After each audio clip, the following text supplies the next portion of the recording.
Hey everyone, Eric Picasso here with Leadership is Tricky, and we are back with another episode here in season six. And I'm extremely excited to welcome our guest, Lieutenant General retired Mark Hertling. How you doing, sir? I'm doing great, Eric. Good to see you. Awesome. Yeah, it's good to see you again, and you do not age. I'll tell you that. You look great. Thank But you. yeah, but thanks for joining me here, and yeah, so we'll get right into it. So. All right, so let's start, let's start with who young Mark was, growing up in St. Louis and, the Midwest and, what was that like for you? Talk about, just growing up in that environment, who were your inspirational figures and then we'll go from there. Okay. Well, yeah, I grew up in St. Louis, Missouri. My family was what they called themselves lower income. So we weren't real rich. In fact, we weren't rich at all, but I had some great opportunities because I was allowed to go to a terrific high school, Christian Brothers College High, CBC. It's one of the better ones in St. Louis. Proud to have gone there. But I went there on what they call a work scholarship. So I was not only going to school, but during lunch, I was working in the cafeteria, feeding my fellow classmates and cleaning up the floors afterwards, but also playing sports and having a good time in that environment. Um, my senior year, parents didn't have a whole lot of money, and I hadn't made a whole lot in summer jobs.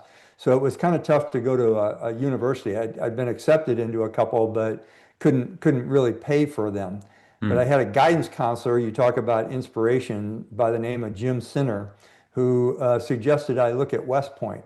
And I should probably say that CBC, the school I went to, was a all boys military Catholic school. So it was kind of stressful from all three counts, not a whole lot of girls around, kind of during the 70s too. Hmm. This is Vietnam age. So, it was kind of a unique situation.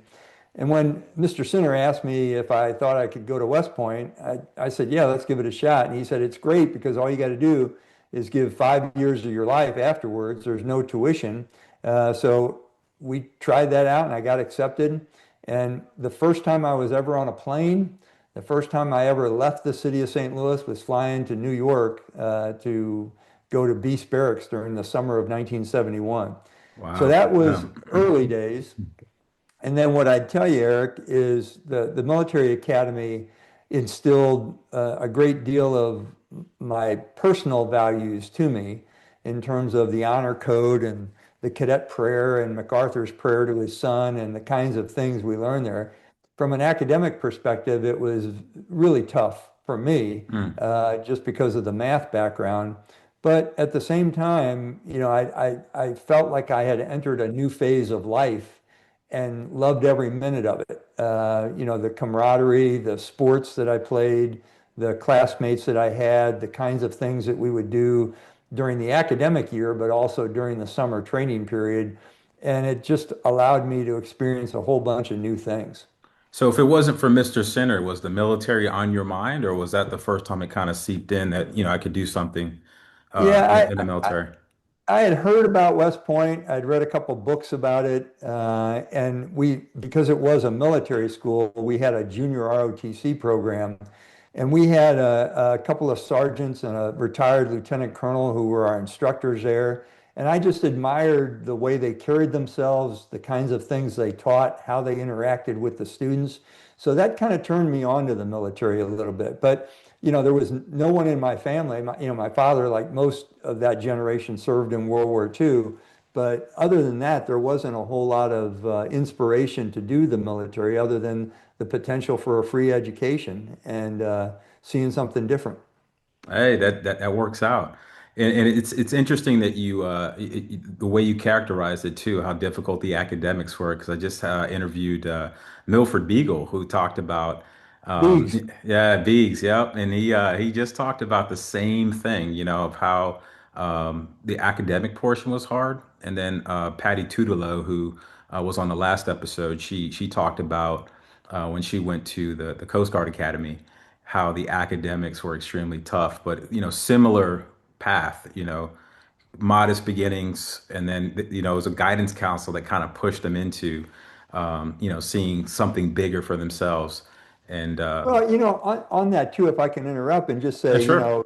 I know Biggs and he's a great guy. I don't know Patty, but what I'll tell you is I think that early stress of being, kind of forced to go beyond your own thoughts on your limitations, to do things that you didn't expect to do, and to have challenges. I think, in a lot of situations when we're talking about leadership, that's what lights fires of people who want to be leaders. When they're pushed, when they're held to standards, when they're forced to go outside their comfort zone. So all of those things contribute to what you need to do as a leader.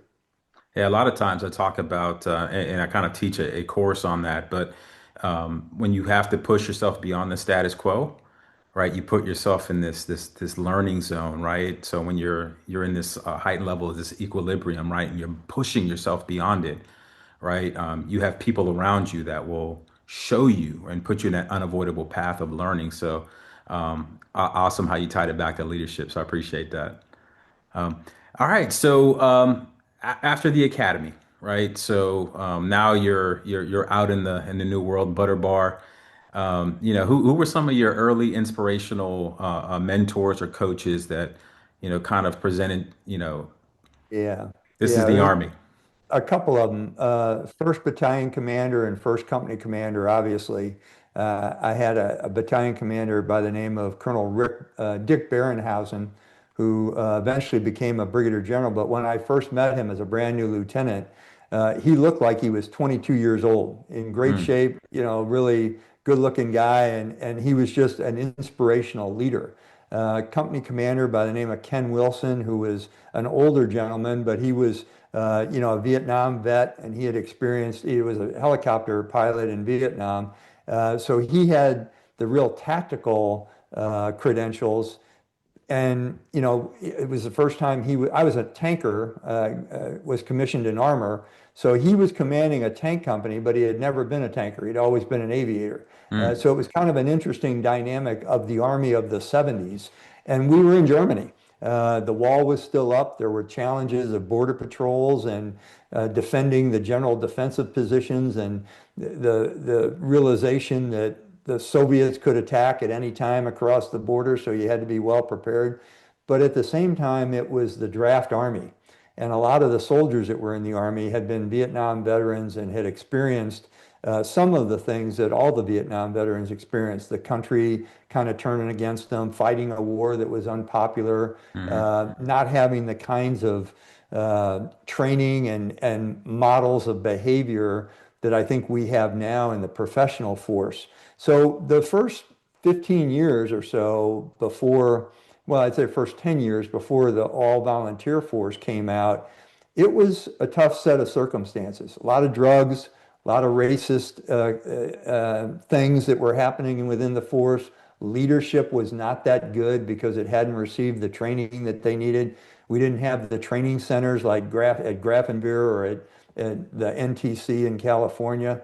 So, there were certain standards that you had to meet, but I think one of the key elements of leadership is understanding that there are certain metrics that you have to reach, certain standards that you're held to, and if you're part of a team, those are the kinds of things that pull a team together. Well, because of the dynamics of the age, the late 70s, early 80s, those weren't in existence. And suddenly the switch flipped, and we started becoming a more professional army with a lot of senior leaders developing new programs and new processes that helped us become more capable and effective in our job. And so what I tell you, Eric, is you're a young guy, so you didn't see that change between the old and the new, and it was a radical differentiator. Yeah, so I came in 98, and I would say we were towards the end of like having Vietnam vets in the military. So I remember being on General Meg's CG Commo team, and my first he was an E8 at the time, Master Sergeant Solomon, and he Yeah. was he was a Vietnam vet, and the difference between him and everyone else was it was like night and day because he was very hardened, extremely vocal, very honest. He was just a very hard leader. And I would say I took a lot from him, because he had seen, what it was like in Vietnam and as it was transitioning to what it was when I came in, right? And he would always talk about, oh, you guys wouldn't have survived in my army, right? And we would ask him, what's your army? And he talked about a lot of the things that you talked about as well, right? Segregated force, people, it's just unpopular to be in the military. Extremely hard to be in the military because there was a lack of standards. But he was telling us, we're coming into the golden age of being in the military because he was like, hey, it's all about the soldier now. Yeah. And I would have those conversations with General Meigs too, on our travels about, what was it like before, my time in the Army. And then I followed him later on in his career over to another organization in Jaido. But getting to see their perspective of the Army before I came in was great. And then hearing it from you, just took me back to that time of sitting down with them and just asking those questions, and being very fortunate that I came in the Army when I did. Yeah, exactly right. Well, part of the things that I think your Master Sergeant Solomon taught you was he understood that, if you're not meeting the standards, if you're not training for the requirements you might be asked to do, people die. And that's one of the things of a leader is to try and bring everybody home as best they can. Sometimes that doesn't happen, but you don't want to feel like you're making mistakes in terms of how you care for people and how you train them that would contribute to something wrong going on. So all of that's part of the dynamics of leadership as well. Absolutely. And then, part of that too, because I did want to get to during our conversation is your time in, just fast forwarding just a little bit of your time in Iraq. And, this was back, Major Hertling at the time. And you took a lot of notes during that time frame, and you talked about losing people. And it was, you getting the news that you potentially have lost 50% of troops, Yeah. and it prompted you to start taking notes and write your memoir at that time. It's probably at the time you didn't think it was going to be your memoir. However, you took notes and for your sons, so that way they knew who their father was in the event you didn't return. So you wrote a book, you know, and you might have a copy there, but it's called If I Don't Return. Yeah. And I got kind of a pre-read before this and read it. And I was talking to my kids about it earlier that that you did this, that you wrote notes during, as a young man for your kids, so that way they knew who you were because you didn't know if you were going to make it home. So just tell me a little bit about, the story behind the book, why the book, and then when are we going to see this on the shelves? Yeah, well, first I'll show you this. This was, I took all my notes in one of those green Army notebooks Right. and wrote them all up. And this was in 1991 during Desert Storm. And what happened was, we had been told I was in first Squadron, First Cavalry Regiment, 11 Cav and First Armored Division, and it was the division's cavalry. And our mission was to go out in front of the division to find the Republican Guard. So we had an advanced guard mission. And before the war, we were talking about going up against the Iraqi army, which at the time was the fourth largest in the world. They had just fought an 8-year war against Iran. Saddam Hussein had used chemical munitions against the Kurds in the north. And we were told the intelligence estimates said that 11 Cav would probably suffer about 50% casualties. Hmm. So that's an eye-opening experience when you're told that, and when you think about the fact that you've got a coin flip chance of not coming home. So I started writing in that journal to our sons, our two sons. They were 10 and 8 years old at the time, and just telling them about life. Not so much about the war, although that's part of the journal too, but I was just explaining to them things that a father would like to teach their son. Well, when I came back, they were still young, so they weren't interested in the journal. It kind of went into a footlocker. And a Right. couple of years later, when both of our sons had also served in combat, multiple tours, the youngest one asked my wife about the journal, where was it? And what he did is type it up into a Word document and insert a bunch of pictures. I didn't know he was doing this. And then in Christmas of 24, he presented it to me. And he said, Dad, reading this, we know what you were doing. You were trying to prepare us in case you didn't come home. He said, but now you have 5 grandsons, and so continue the lessons for them. Mm, So what I did is I took each one of the journal entries and the topic that I talked about, and there were some really deep topics like faith and love and emotions and fear and anxiety, and then the war. And I took the reflections that were relatively short in those journal entries and expanded them from what I learned about those same subjects over the next 30 years. So that's what this book is all about. And it's basically if I don't return, but I did. So now here are the lessons that not only did I learn in my first tour in combat, but mhm, also in 2 more tours in Iraq, and talking about the changes in the Army, the changes in my feelings about those emotions, the love of their mother, the love of them as kids, them understanding how they went to war and experienced the same things, and how the Army had changed radically from 1991 to the surge in 2007. Intelligence, even the food we were eating was different, from the mm. T rations to the MREs and all that. So that's what the book's all about. And I think it was kind of fun to write, and I think people will get a kick out of reading it, especially if they've never served in the military. They'll get a real feel for family, for the Mhm. military, and for leadership challenges within tough situations.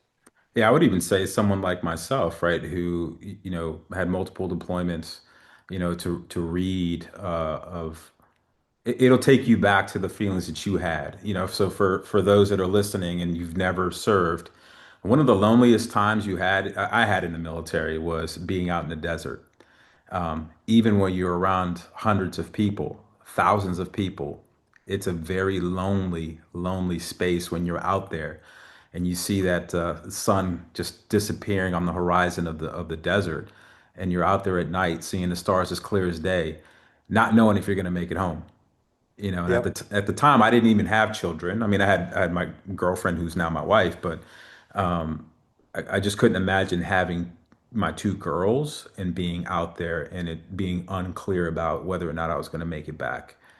So I'm sure as you were writing this and you're reading it back, all those emotions come back to you. Um, but that's awesome that you get to share that with your family. Yeah, it's good. I think other people like it too. The other thing I'll point to you, Eric, is the first time around the kids were young.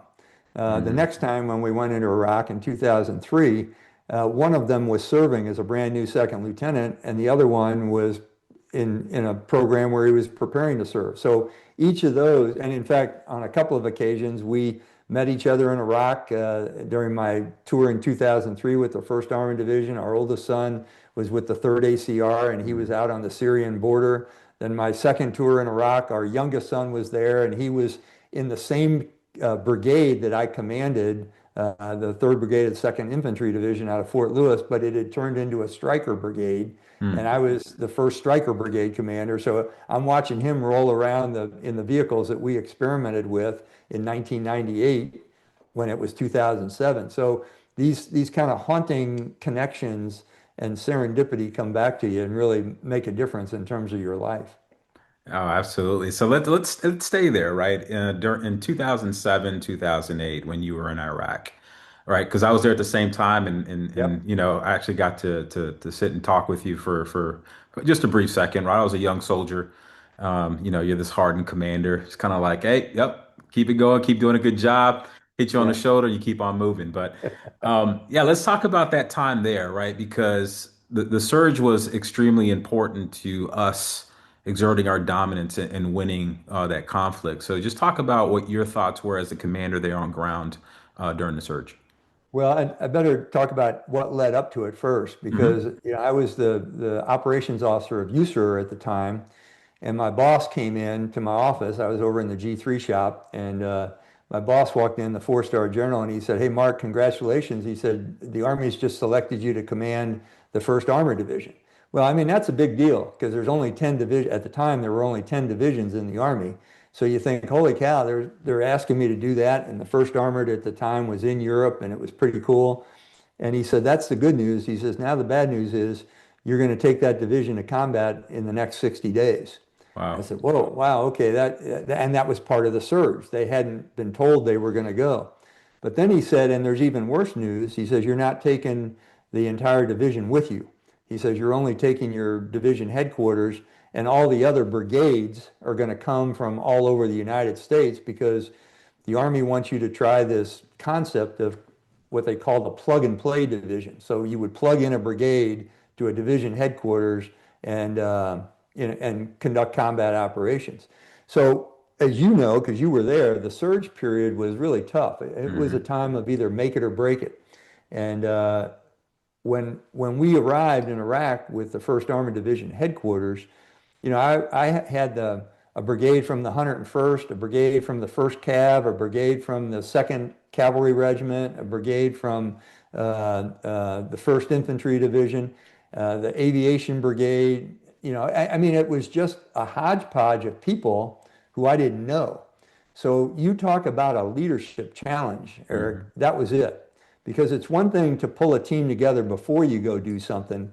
It's another thing to pull a team together on the fly, especially when people are shooting at you and it's a very difficult circumstances. And Iraq was starting to turn at that time.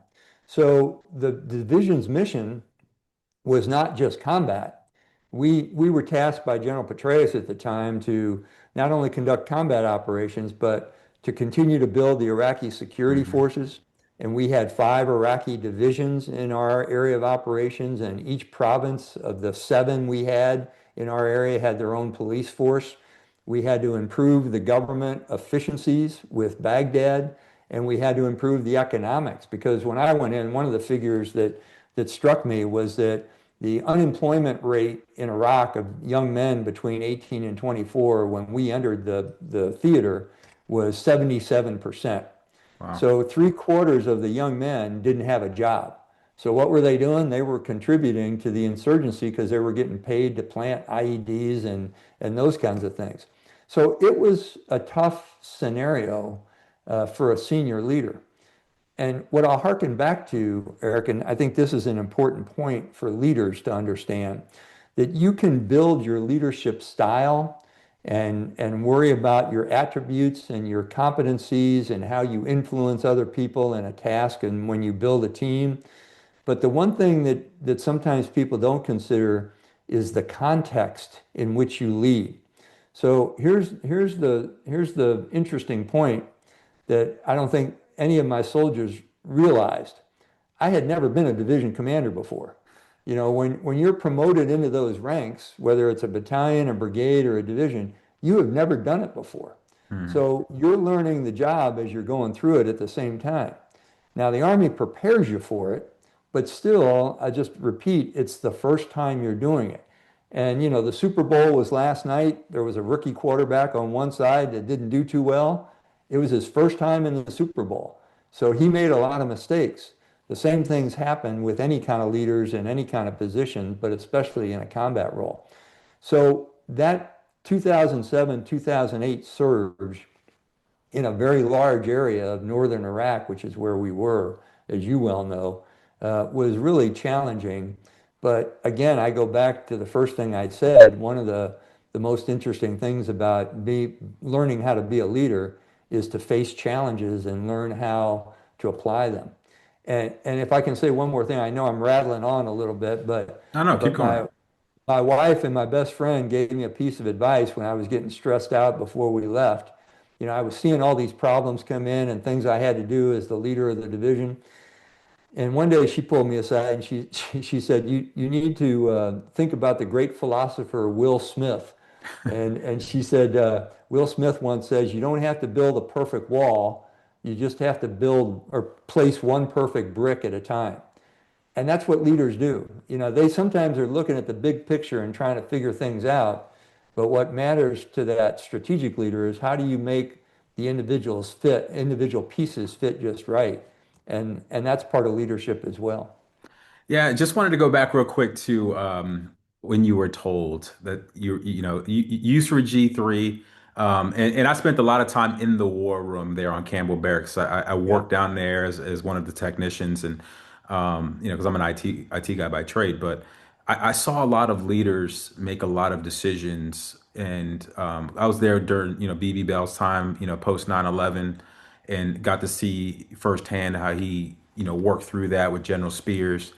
So you as the user of G3 being told like, hey, you're gonna go do this new thing, right? During a time that, we were at a tipping point in Iraq, and you were sent in. What was going through your mind in that moment when you were told you were gonna go do this new thing? Yeah, well, as you know, I'd been in Iraq twice before, Mhm. once during the Desert Storm, then the second time in 2003 and 2004 with the 1st Armored Division. So I kind of knew, I thought I knew what the situation was like. And I had learned from a bunch of really great people on how to deal with changing scenarios.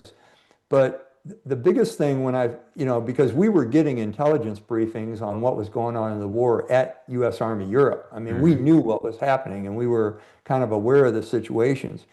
And we watched how the units that had adapted to what was changing in the environment there were doing the best. So the first thing I started doing was, okay, give me the intelligence feed. I got the G2 and talked to some people in theater, talked to the division commander who was in theater at the time, who was a good friend of mine who was up north, and started putting together our training plan to get our soldiers ready to go. Now, this is the interesting thing, and I talk about this in the book, Eric. There were a lot of people who were veterans of the wars in Iraq in Mhm. 2007 and 8, but there were a lot of new folks too. And just like me going to Desert Storm in 1990, they were scared. They were fearful, just like you said, am I ever going to come home? Is that going to happen? And one of the stories I tell in the book was about wandering around in the different staff sections on Campbell Barracks and getting in. I went into our SJA, the lawyers section, and they were having a little meeting with not just the lawyers, but also with the young law clerks and everybody. And none of the law clerks had ever been to combat before. Mhm. So I tried to pump them up a little bit and give that speech that you probably heard me give a couple of times. And as I was leaving, this one young lady grabbed me and she said, "Sir, can I talk to you for a second?" A young specialist. And I went out in the hallway with her. I said, "Yeah, I can't remember her name." I said, "Yeah, what's up, specialist? What can I do for you?" And she said, "Sir, are you going to bring us all home alive?" Mhm. Well, I mean, when you get a young soldier saying that, who is anxious, and as a leader, truthfully, you don't know the answer to that at the time. So how do you, it helps you to understand that people have a lot of emotions when they're asked to do a specific job. They're anything from excited to scared to, am I going to come home? And you kind of, as a leader, take that on. It gets to the title of your podcast of Leadership is Tricky. And it's more than tricky. It's just flat out hard Right. sometimes. And you're carrying that load in your rucksack when you're doing different things. So that was what it was like trying to prepare a unit where some people had gone, some people hadn't been to combat before, and I didn't know, 80% of the people I'm going to be serving with because they were coming from all over the United States. Right. So that makes for some real interesting challenges. Yeah, so it's actually a really good point. Because I mentioned me being out there as a young, just a young person, because I was in my mid 20s when I went out there. And if you've never been to combat and you've never felt like an IED go off, an improvised explosive device go off, it is straight chaos, right? So we unfortunately took an IED, and we lost friends and soldiers that were out there, and but post that moment, that's when I realized that I need to maximize my life. So through adversity, it kind of, pushed me forward, to want to be great all of the time, but also leaves like this restlessness as well, Yeah. right? And but what I do though, when I talk to a lot of young soldiers or young civilians now, or I talk to school folks, and I tell them is like, one, you got to figure out what your purpose is early. And it'll change over time, right? Because as you get different experiences, but live your purpose, so you'll always live someone else's purpose, and and be deliberate with what you do, and live in the moment.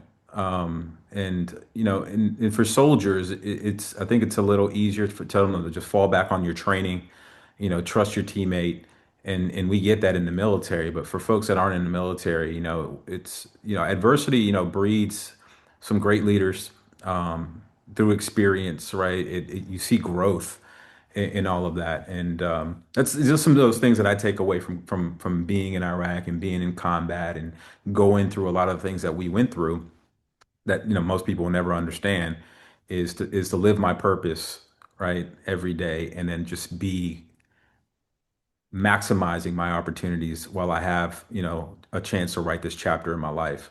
So Yeah. yeah, it, Yeah, it I just think, prompted me when you were talking about the specialist because I was that young yeah. soldier. Yeah. Well, it's also something that the Army tries to impart, and which I'm trying to impart now in the civilian sector in an MBA program in terms Hmm. of leadership. And it is trying to figure out, first of all, do an assessment of who you are. What do you believe in? What is your life's mission or your life's Hmm. purpose? What's your character? How do you define your ethics and your responsibilities for the society which you live in and that you should contribute to? What are all those things? And those are hard questions. And Hmm. truthfully, Eric, not a whole lot of people ask those questions.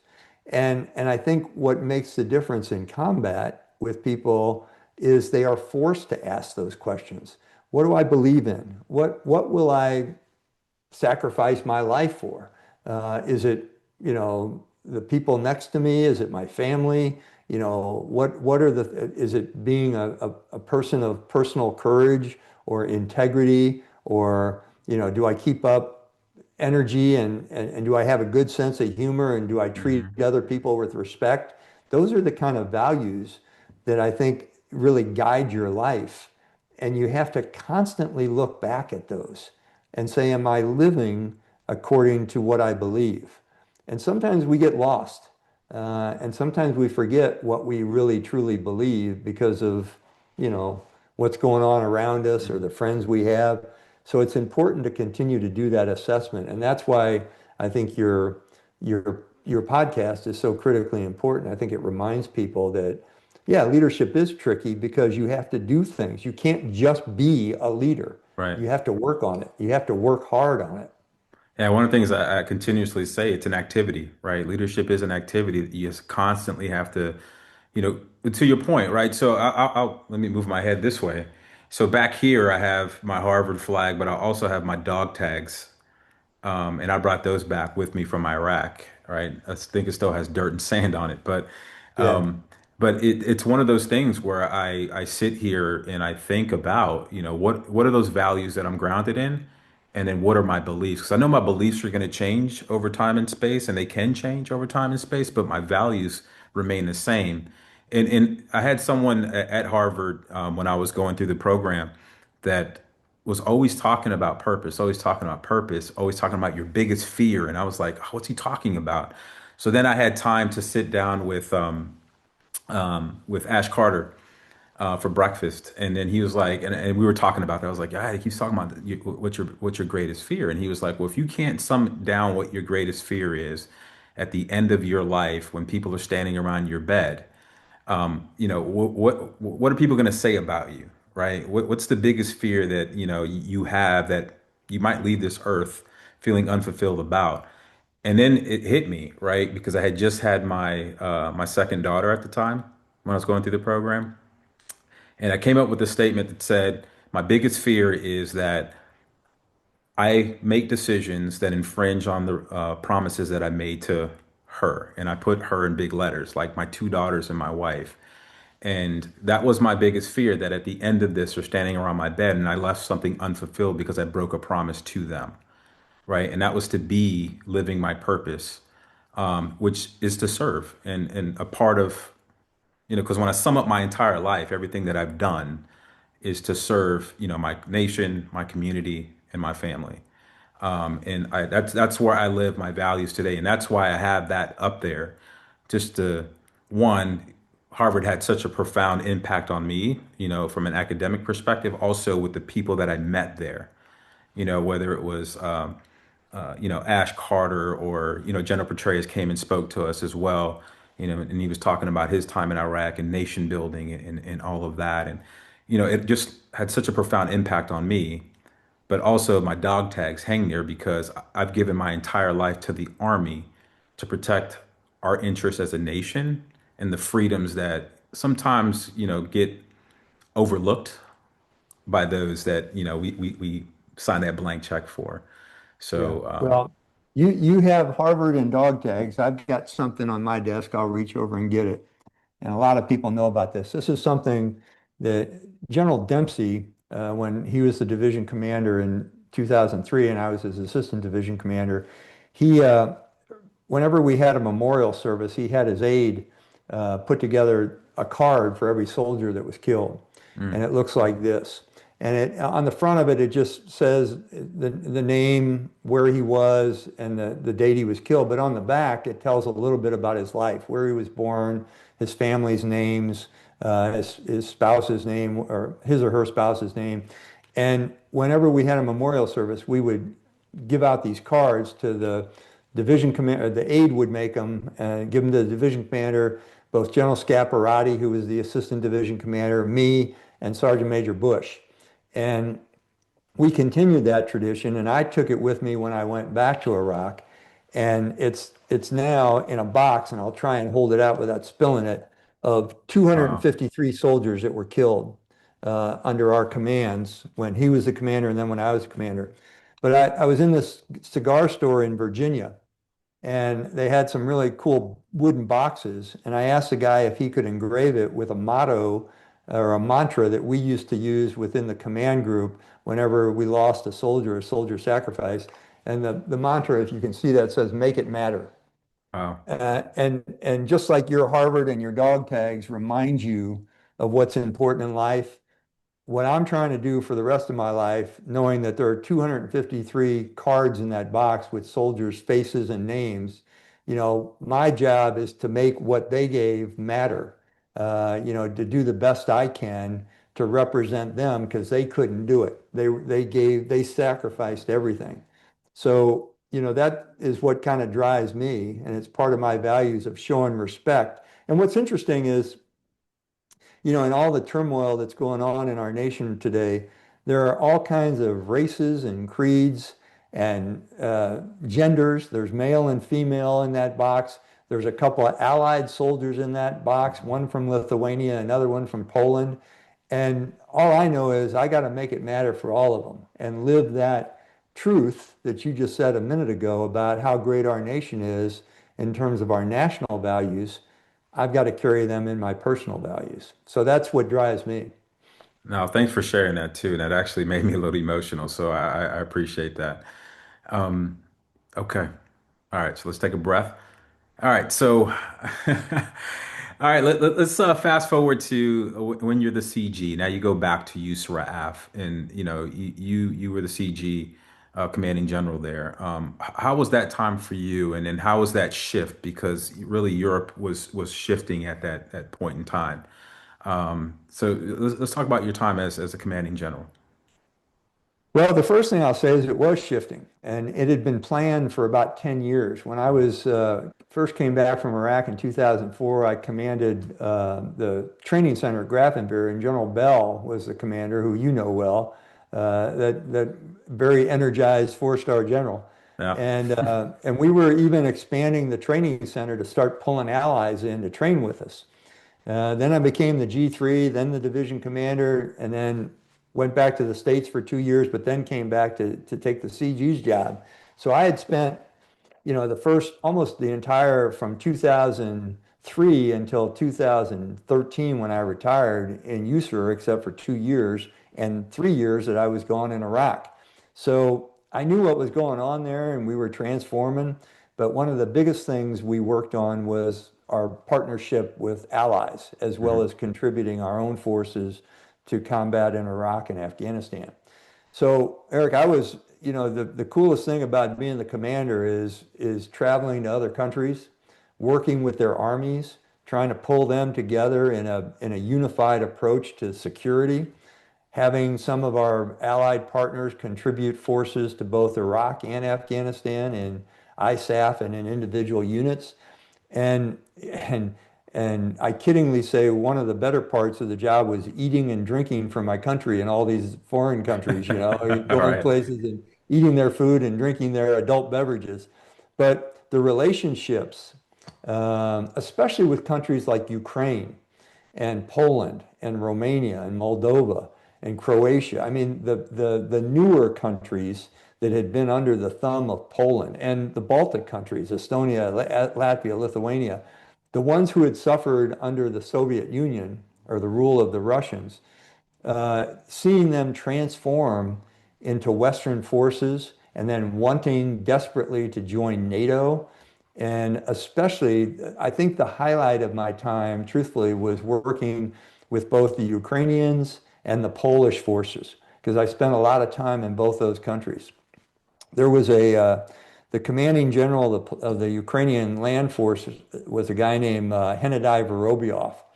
And the first time I met him, he presented me with a list and he said, help me modernize my army by helping me do these things. And I don't want to go into the list, but it was a long one.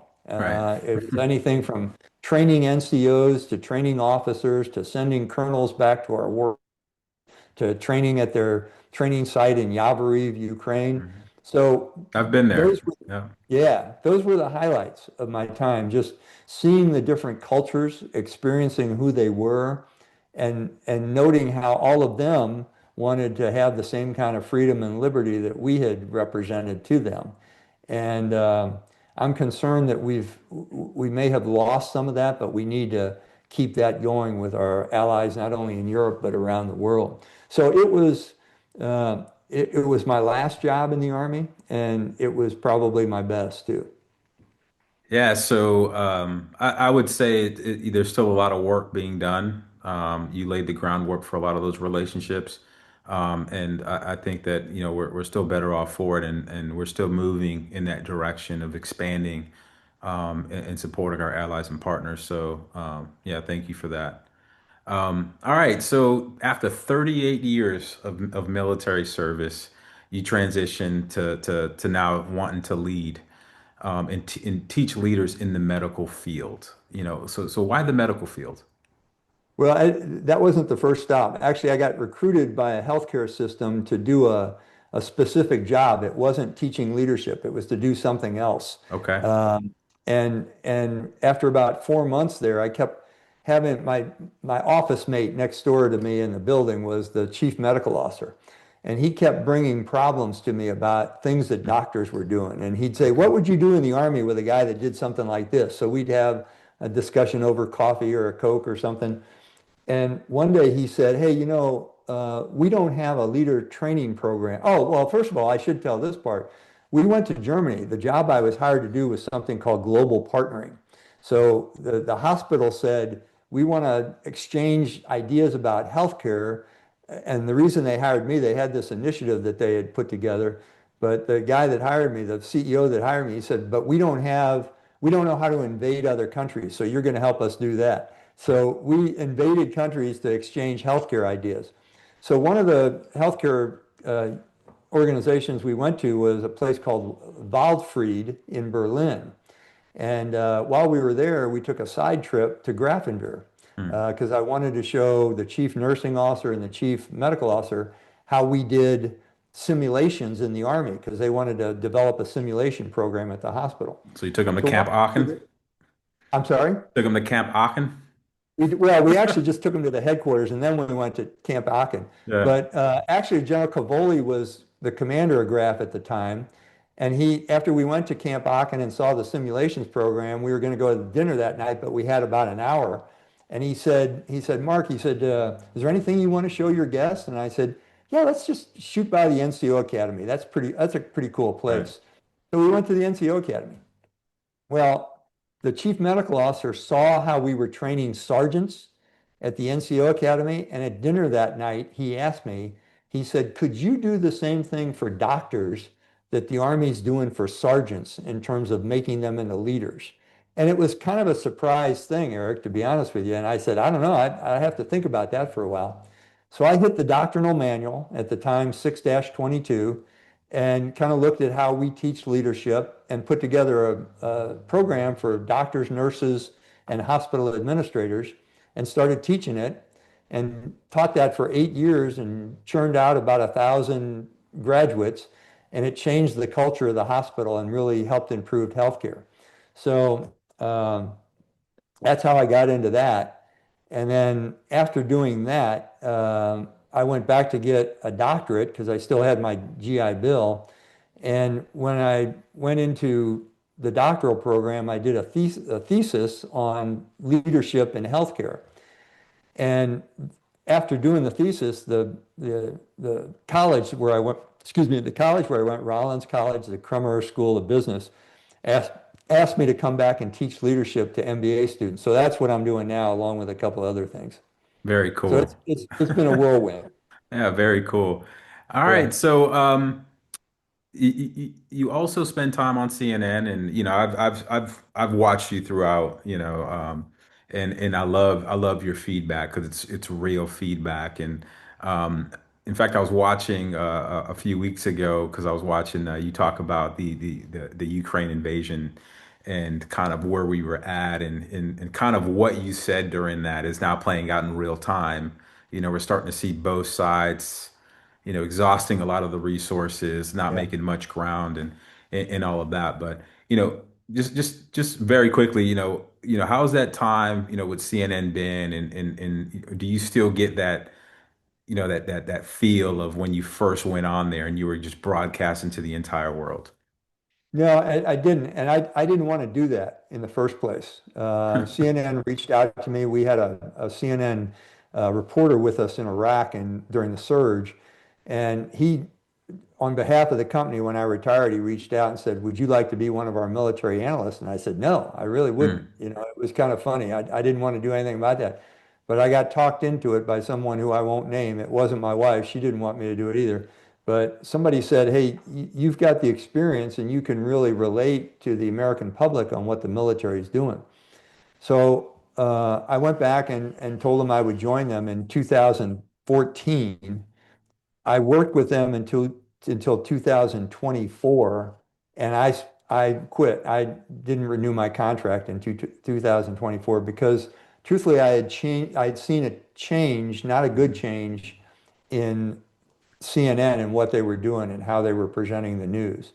So early on, it was good because I thought that I could persuade people to understand true analysis in mhm. terms of the military and what we did. And I think I did that all the way to the end, but I just saw other things that were going on that I didn't like in terms of ethics and values in the organization. Not to say that they're bad, they're a great organization, but there are just some people in it that aren't, in my view, doing things the right way. So I left there, but I'm still doing some analysis on TV. I'm writing a lot of pieces about what's going on throughout the world and working for the Bulwark as a part-time guy. So that's what I'm doing just to try and continue to inform the 99% of Americans that don't know anything about the military, you Right. know? Yeah, and I've seen a lot of your writings as of late. So yeah, continue to do that. We love it. All right, so here we are at the end of the hour.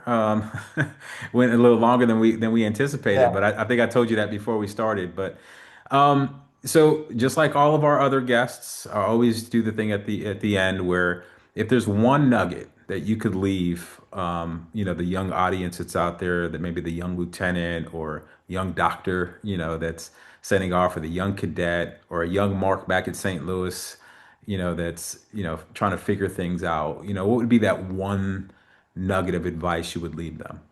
Yeah, well, it connects to two things. So I'll expand a little bit. The first part is reflect on who you are every single day, just like you were talking about, reflecting on your values, your culture, your background. Reflect on it, and then based on that reflection, find ways to learn and grow on a daily basis. Be active. Leadership is a verb. Mhm. It's something that you lead others. I will lead you. So it's something that you have to work on. It's not something that can be passive. So continue to analyze yourself, reflect, and then find ways to make yourself better every single day because life is too short not to do that. Absolutely. So thank you for that. All right. So for those that are return listeners, thank you for tuning in today. Thank you to Lieutenant General retired Mark Hertling. Sir, really, it is a pleasure. Thank you for saying yes on the first time I asked you, and coming on. And it's great to see you again. And again, looking great. And for those that are tuning in, if I don't return, a father's wartime journal is out for you to go ahead and procure, purchase. Just take a copy of that and throw it on your shelf and share it with those around you. Sir, we're going to leave a link below here in the description for anyone that wants to get a direct link to your book. Okay, And great. we'll give them a direct link to your page on LinkedIn where you post a lot of your articles. But on behalf of the nation, on behalf of my family, I just want to say thank you for doing your part in getting me home, so that way I Yeah. can continue to live my life, and for investing in our nation's future. And you did it well. Thank you, sir. It's kind. And Eric, it's great to see you again. It's been too long. Thanks for what you're doing and spreading the word on leadership too. It's an important topic. All right, thank you, sir. All right, so for those, go ahead and subscribe, and we'll see you on the next episode.